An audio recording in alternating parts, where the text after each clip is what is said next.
সিরাজগঞ্জে ডাকাতের কবলে জামায়াত নেতারা, অর্থ মোবাইল সহ সর্বস্ব লুট। দেশের অবস্থা ভালো না বলছেন কাদের সিদ্দিকী। জানাবো দিল্লি ইস্যুতে ডক্টর ইউনূসের সুরে কথা বলার সাহস পাচ্ছে না, বিএনপিকে ভারত নীতি সুস্পষ্ট করতে হবে। এবং সর্বশেষ জানাবো ঈদে ট্রেনে ফিরতি যাত্রায় অগ্রিম টিকিট বিক্রি শুরু 24শে মার্চ। শুনছিলেন সংবাদ শিরোনাম, এবারে বিস্তারিত। সিরাজগঞ্জে ডাকাতের কবলে জামায়াত নেতার অর্থ মোবাইল সহ সর্বস্ব লুট। সিরাজগঞ্জে ডাকাতের শিকার হয়েছেন বাংলাদেশ জামায়াত ইসলামী রাজশাহী শাখার নেতারা। অস্ত্রের মুখে পৌনে 1 লাখ টাকা মোবাইল সহ তাদের সর্বস্ব লুট হয়েছে।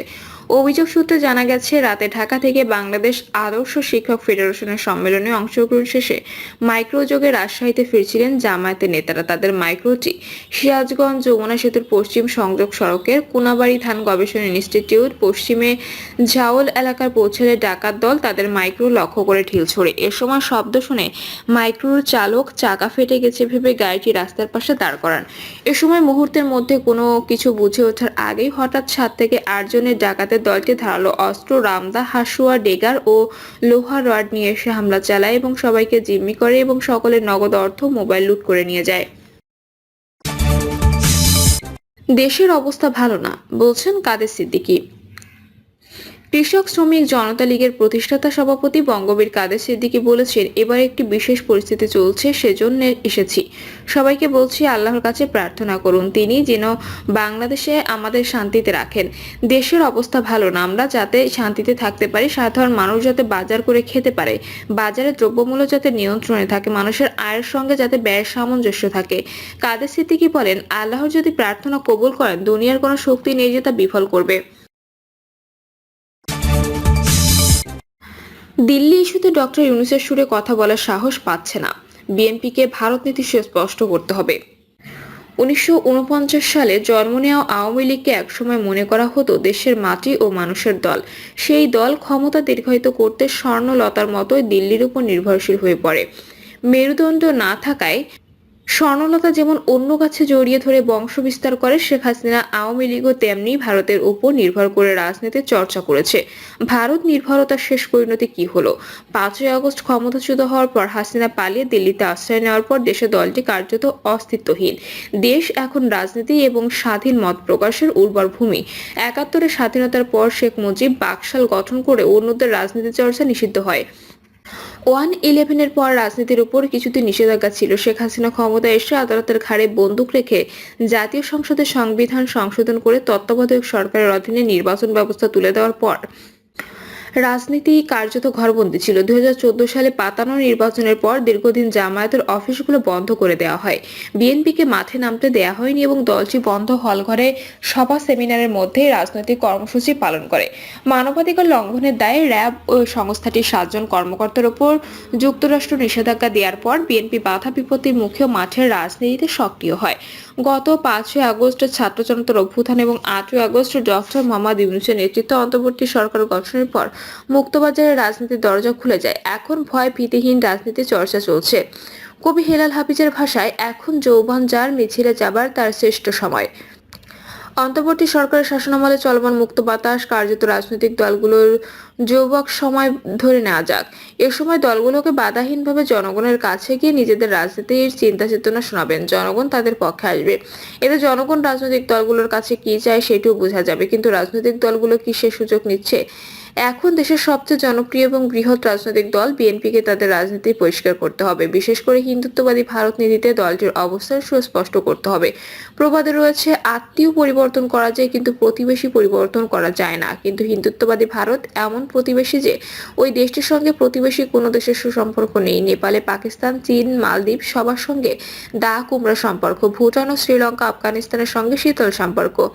কেবল হাসিনা রেজিমে বাংলাদেশের সঙ্গে সুসম্পর্ক ছিল। প্রখ্যাত দার্শনিক ও দেশের রাজনীতির জীবন্ত কিংবদন্তি বদরুদ্দীন উমর বলেছেন, শেখ হাসিনা ছিলেন ভারতের কৃতদাস। দিল্লি যেভাবে নির্দেশ দিত, হাসিনা কৃতদাসের মতো সেভাবে দেশ চালাচ্ছিলেন। মূলত সিকিমের লেন্দুব দর্জির মতো শেখ হাসিনা ভারতের স্বার্থ রক্ষা করে 15 বছর দেশ পরিচালনা করার পালানোর পর দিল্লিতে আশ্রয় পেয়েছে। কিন্তু দেশের মানুষ প্রতিবেশী ভারতকে বন্ধু রাষ্ট্রের বদলে শত্রু দেশ মনে করছে। হাসিনাকে বিশ্বের কোনো দেশ আশ্রয় না দিলেও দিল্লির আশ্রয় দিয়েছে। অতঃপর গত 7 মাসে বাংলাদেশের বিরুদ্ধে ভারত যা করেছে তাতে ওই দেশকে বন্ধু দেশ মনে করার কোনো কারণ নেই। গত 7ই মার্চ গুলশানের একটি হোটেলে কূটনীতিকদের সম্মানে ইফতার মাহফিলে অনেকগুলো দেশের কূটনীতিকরা অংশ নেন। অথচ সেখানে ভারতের হাইকমিশনার প্রণব ভার্মাকে নিয়ে বিএনপি নেতাদের অতিমাত্রায় মাখামাখি দেখা গেছে, যা নিয়ে সোশ্যাল মিডিয়ায় বিতর্কের ঝড় উঠেছে। যে ভারতের বাংলাদেশের আইন শৃঙ্খলা পরিস্থিতি চুরমার করার চেষ্টা করছে, প্রশাসনের রন্ধ্রে রন্ধ্রে ঢুকে বিশৃঙ্খলার অপচেষ্টা করছে, জিরো টলারেন্স নীতি ঘোষণা করে সীমান্তে বাংলাদেশ হত্যাকাণ্ড চালিয়ে যাচ্ছে, সঙ্গত কারণে ভারতের প্রতি সাধারণ মানুষ বিক্ষুব্ধ। 2014 সালে শেখ হাসিনাকে ক্ষমতায় রাখতে ভারতের পররাষ্ট্র সচিব সুজাতা সিংহের এরশাদকে জোর করে নির্বাচনে নেওয়ার কাহিনী সবার জানা। ওয়েস্টিন হোটেলের ইফতার মাহফিলে পশ্চিমা ও মধ্যপ্রাচ্যের দেশগুলোর কূটনীতিকদের গুরুত্বপূর্ণ নেতাদের টেবিলে বা না বসিয়ে প্রণব ভার্মাকে বসানো হয়। বিএনপি নেতাদের অতি মাখামাখিতে নেটিজেনরা প্রশ্ন তুলছেন, দিল্লির সমর্থন ছাড়া রাষ্ট্রীয় ক্ষমতায় যাওয়া সম্ভব নয়। বিএনপি নেতারা এখনও কি সেটি মনে করছেন? তা না হলে তো উন্নয়ন সহযোগে চীন, জাপান, ইউরোপীয় ইউনিয়ন ও মধ্যপ্রাচ্যের দেশগুলো দ্বারা রাষ্ট্রদূত নিয়ে বেশি উচ্ছ্বসিত হওয়ার কথা। শুধু তাই নয়, ইফতারে দিল্লির এজেন্ডা বাস্তবায়নে সক্রিয় একটি বাংলা ও একটি ইংরেজি দৈনিকের সম্পাদকের হাস্যোজ্জ্বল দেখা যায়। কিন্তু জাতীয়তাবাদী ধারা ও ইসলামী মূল্যবোধে বিশ্বাসী অনেক গণমাধ্যমের সম্পাদকদের দেখা যায় না। এর দৃশ্য দেখে সোশ্যাল মিডিয়ায় নেটিজেনদের কেউ কেউ বিএনপির ইফতারে হাস্যোজ্জ্বল ওই সম্পাদকের পত্রিকায় ছাপানো লেখা তারেক রহমানের বিচার করতে হবে জুড়ে দিয়ে ফেসবুকে পোস্ট করেছেন। একদিনের ছবি সহ তারেকের বিচার দাবির প্রবন্ধ, অন্যদিকে ওই লেখকের সঙ্গে বিএনপি নেতাদের হাস্যজ্জ্বল ছবি জুড়ে দেওয়া হয়েছে, যা বিএনপির জন্য বেমানান।